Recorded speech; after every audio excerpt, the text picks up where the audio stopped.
નમસ્કાર મિત્રો, પેરના ન્યૂઝમાં આપનું સ્વાગત છે। આજે વડોદરામાં પૂરગ્રસ્તને વચન કરવા માટે રાજ્ય શિક્ષક કુબેર ડિંડોર આવી પહોંચ્યા હતા। તાજેતર વિશ્વામિત્રીના રુદ્ર સ્વરૂપ તેમજ સતત પડતા વરસાદના કારણે વડોદરામાં પૂરની સ્થિતિ સર્જાઈ હતી અને વિસ્તારોમાં ઘૂંટણ તેમજ કમર સુધી પાણી જોવા મળ્યું હતું। લોકોનો લાખો રૂપિયાની નુકસાનીનો વેઠવાનો વારો આવ્યો હતો। ત્યારે વડોદરાના કોર્પોરેશન અધિકારીઓ જગ્યા ઉપર જઈને નુકસાન થયેલ હોય તેનું પંચનામું કરીને મળવાપાત્ર સહાય હોય તે કામ કરવાનું હતું, પણ મહાનગર કોર્પોરેશન કોઈપણ અધિકારી જગ્યા ઉપર ગયા નહીં। ત્યારે આજરોજ ભારતીય જનતા પાર્ટી દ્વારા વાઘોડિયા રોડ પર આવેલા સોસાયટીમાં પૂરગ્રસ્ત લોકોને રાહત સામગ્રી આપવાનો કાર્યક્રમ રાજ્યના શિક્ષણ મંત્રી કુબેર ડિંડોરની ઉપસ્થિતિમાં વાઘોડિયા સાંઈ વિહાર સોસાયટીમાં કીટનું વિતરણ કરવામાં આવ્યું હતું। આ પ્રસંગે વિધાનસભાના મુખ્ય દંડક બાલકૃષ્ણ શુક્લ તેમજ વિસ્તારના કાઉન્સિલરો તથા મોટી સંખ્યામાં ઉપસ્થિત ભારતીય જનતા પાર્ટીના કાર્યકર્તાઓ હાજર રહ્યા હતા। વાઘોડિયા રોડની અનેક સોસાયટીના પૂરના પાણી ભરાતા લોકો મુસીબતમાં મુકાયા હતા, જેને ધ્યાને લેતા ભારતીય જનતા પાર્ટી તેમજ અન્ય સરકારના કુબેર ડિંડોરના અસરગ્રસ્તોને રાહત સામગ્રી આપવા વડોદરા આવી પહોંચ્યા હતા। રિપોર્ટ યતીન વાડન। તમને અમારા સમાચાર પસંદ આવ્યા હોય તો લાઇક, શેર, બેલ આઇકોન અને સબસ્ક્રાઈબ કરો।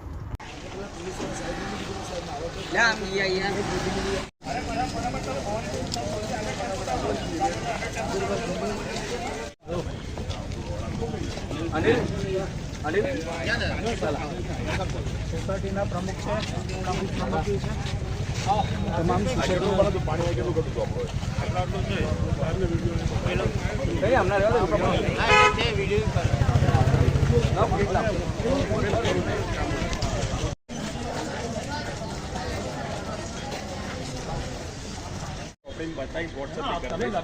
ડિસેમ્બરમાં હવે કામ પૂરું થઈ જશે। જે 2-3 વર્ષથી આપણે થયું, પણ આપણે શું થયું હતું, અહીંયા જે આપણું જે પાણી નજીકનું રામવાડ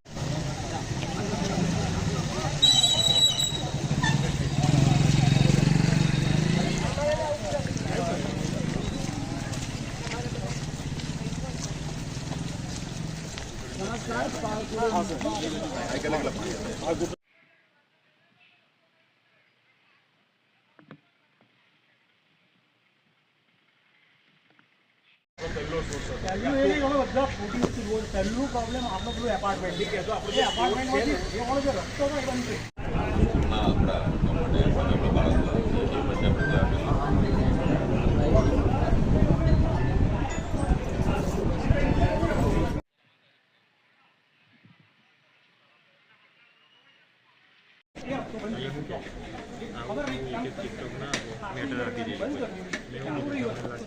પાણી અમારી સોસાયટીમાં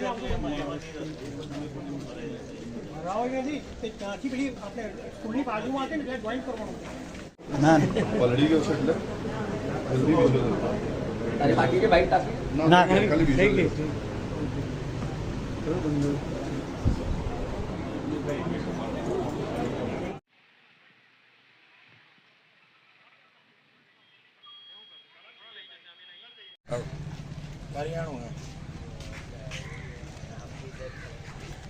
બધા ગરીબ તો અંદર છે મારા બેટા।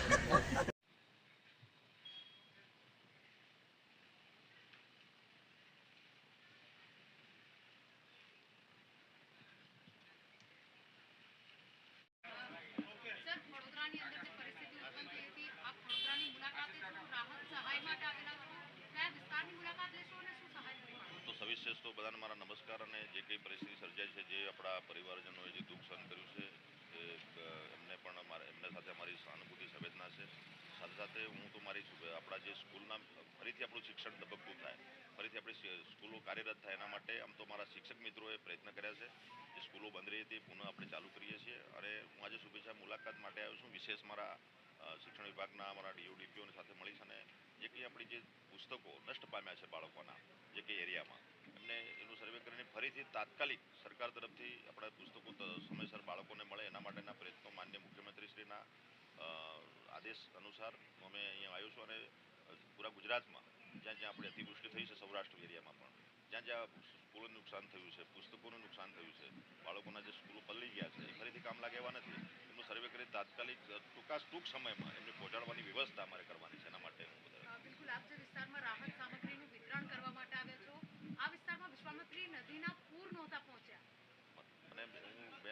સ્કૂલના કાર્યક્રમ માટે આવ્યો છું.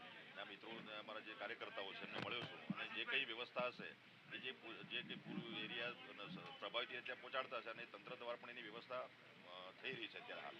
બિલકુલ સર, જે રીતે વાત કરી જૂના શિક્ષકોની ભરતીની આપના દ્વારા વાત કરવામાં આવી છે, આ જે જગ્યા પર ભરતી થશે જે પ્રમાણે ખ્યાલ છે નવા શિક્ષકો લેવામાં આવશે કે જેમની બદલી અને બઢતીની વાત છે?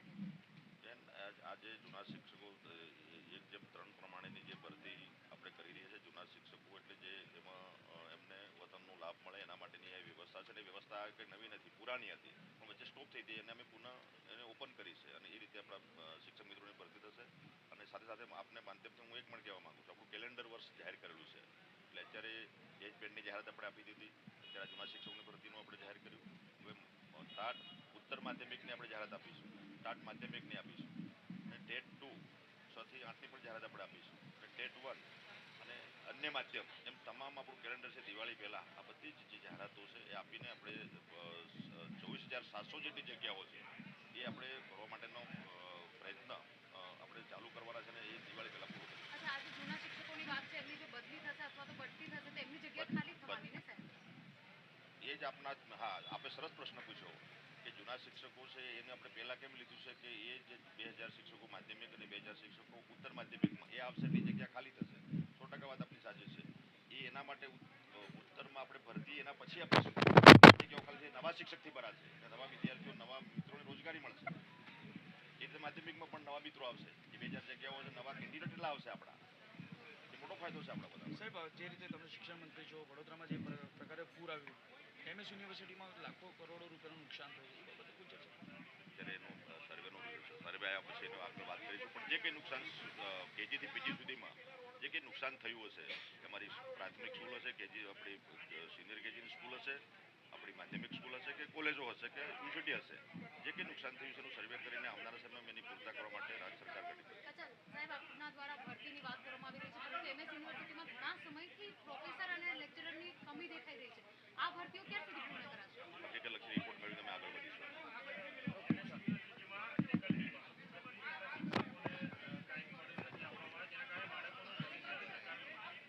હકીકતલક્ષી રિપોર્ટ મળીને આગળ વધીશું. મારી પાસે આપણા એની માહિતી અત્યારે મારી પાસે માધ્યમિક અને પ્રાઇમરીની વ્યવસ્થા છે. તેમ છતાં એનું હકીકતલક્ષી રિપોર્ટ મળીને